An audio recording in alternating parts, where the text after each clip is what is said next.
Brock Purdy cleared. No restrictions coming up for Brock Purdy in training camp. So Purdy obviously in the catbird seat to start week 1 for the Niners on the road at the Pittsburgh Steelers. So we've got some market moves as a result of this Brock Purdy news. San Francisco to make the playoffs, still holding steady as a big favorite in the yes, minus 450, you no, can't plus touch 375. Will mentioned the win total, 10.5 over minus 140. I'll tell you what, I wouldn't bet the under 10.5 with your money or anyone else's. That's an over or nothing for me, even at the juice for the San Francisco 49ers. San Francisco minus 165 to win the division. Seattle plus 195. The Rams plus 900. And Arizona plus not gonna happen. And how about this for week 1? This was a 2.5 point spread yesterday. Brock Purdy looks like he'll be under center for week 1 when the Niners play in Pittsburgh against Kenny Pickett and the Steelers. San Francisco now back to a flat 3-point road favorite at the Steelers in week number 1. So San Francisco off 2.5 to 3 on the road at Pittsburgh.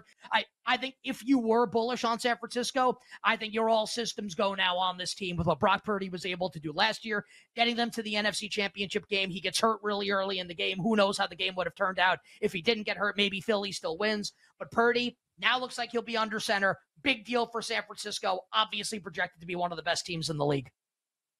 Yeah, I talked about it a little bit yesterday, and our buddy Drew Dinsick, a.k.a. Whale Capper, came on and said he thinks that the 49ers to win the division minus 165 right now at BetMGM, at the Seahawks at plus 195, as you gave the odds, but like that's the safest bet to put your money in terms of a team winning the division. You look around at this roster, man.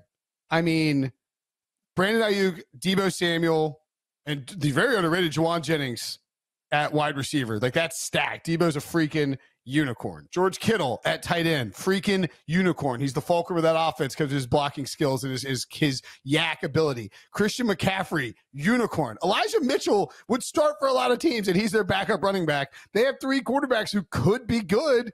You also have this defense that was number 1 in yards and number 1 in points last year. They lose, of course, their defensive coordinator, but they are loaded across the board. This roster is stacked, and it wouldn't be surprising at all if this is the best team in the NFC at the end of the day, and really fit the team that finished with the best record. I agree with you. You either bet the over on the win total or you pass. I think it's kind of a no-brainer that you take the Steelers here, getting the 3.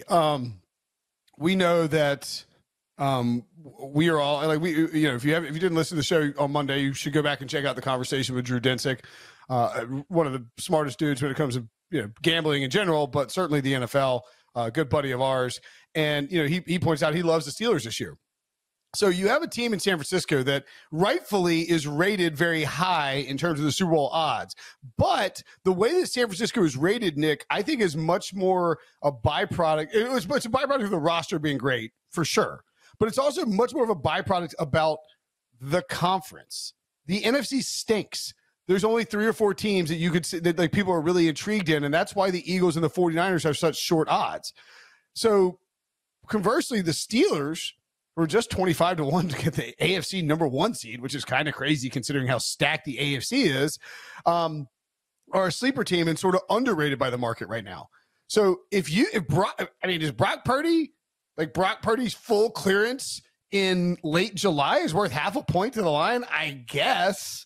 I don't know. Like, it's not guaranteed that Brock Purdy even starts week 1. Trey Lance could beat him out. This is the Purdy line, though. I think the 2.5 was more like skepticism that Purdy was going to be ready. I think this was always going to be the Purdy number. I know that, but I mean, like, and we'll talk to Pete Prisco, and we should ask him about it later because he is, speaking of skepticism, he is skeptical of Brock Purdy, and I think it's fair. Like, Brock Purdy didn't play a bunch of great defenses. He came into the middle of the year. It's a Kyle Shanahan offense. You can get away with not doing a lot, but Pittsburgh's going to have a really good defense. They're going to have a offense that should take a step forward with a better offensive line. Kenny Pickett. They got some good weapons on the outside. George Pickens in his second year could be a sneaky breakout guy.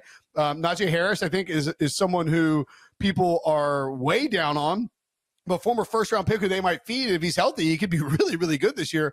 I just don't think, I think in a week 1 spot like this, particularly when we've seen, San Francisco has come out flat in week 1s before. Pittsburgh's going to be up for this game. Mike Tomlin's going to be up for this game. This is a statement game for the Steelers. Saquon Barkley going to be at Giants training camp as Big Blue.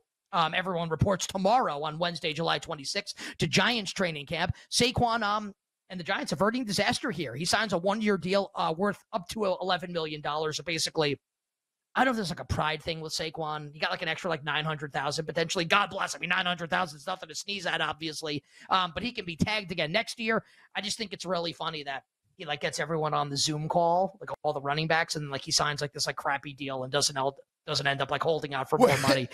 Well, and I don't care. No, I agree completely. I mean, the thing is, he could only sign a 1-year deal. After the deadline to sign franchise tag players to an extension, you can only rework it as a 1-year deal. You can't do anything beyond 1 year. I like the Giants over. I think the Giants at 7-1 to win the NFC East is a good bet too. The two bets I would make in the NFC East are the New York and Washington. There's just a lot that can go wrong for Philly and Dallas. I'm shocked that the win total is 7.5 for the Giants. I feel like it'd be like 8 or 8.5 personally. I would love for you to be right, and I actually want to split the difference here with what you're saying. I don't know if Dable's the best coach in the league. I think that's like, Belichick still coaching, Andy Reid still coaching. There are a lot of great coaches. Yeah, not best. Best coach. Best coach is a bad. Well, but it also like it's in the realm of possibility. Like it's in the range of outcomes for Dable to be the best coach in the league. And he had a couple decisions in the playoff game in Philadelphia. They were never going to win that game anyway. But like he had a couple decisions that drove me batty in that specific game. But otherwise, I mean, it was an unbelievable like first year for Brian Dable as the New York Football Giants head coach. So I think he's awesome. And I love Mike Kafka, and I love me some Wink Martindale. But I look at this roster and like I do not think it's good. We did 8 buckets and we went through the Giants like a schedule analysis, right? Based on the week 1 point spread, where they're 3.5 point home dogs against Dallas. We projected the Giants to win like 6 games this year. And I would love to be wrong about this, right? I would love for the Giants to win 17 games and then win another 3 in the playoffs and win a Super Bowl championship. I hope I'm wrong about this. It's not that I want to bet the Giants to go under. I would never bet them to go over, though. I think this is a stay away for me because the on-field product and the schedule and the week 1 point spread tell me this is like a 6 or 7 win team. And then I look at the head coach, and I look at the offensive coordinator, and I look at the defensive coordinator, and I think tradition, my favorite football team, and I'm thinking this team's going to be awesome, makes me not want to place a bet. So last couple of years, when Najee was a rookie, down on Najee Harris. Last year, I told anyone that would listen. A lot of listeners and viewers of our show. I think Najee Harris stinks. More interested in Jaylen Warren. And Najee dealing with like an MCL injury last year. Towards the end of the year, like actually started to run the ball a lot better. The Steelers' offensive line should be respectable this year. Najee had over 1,000 yards rushing last year, and he wasn't even good for most of the season. And we know what Matt Canada and Mike Tomlin want to do. Now, I think Jaylen Warren's going to be involved. I think that that Kenny Pickett can support Deontay Johnson and George Pickens and Pat Freiermuth all being like fantasy contributors. I think Najee Harris probably still going to be the centerpiece of this offense. Yep. Tell me how Najee doesn't get, I mean, obviously like torn ACL, like it's one of the answers, but I think Najee goes over 1,000 rushing yards this year. So I would go under on Joe Mixon and I would go over on Najee Harris rushing yards.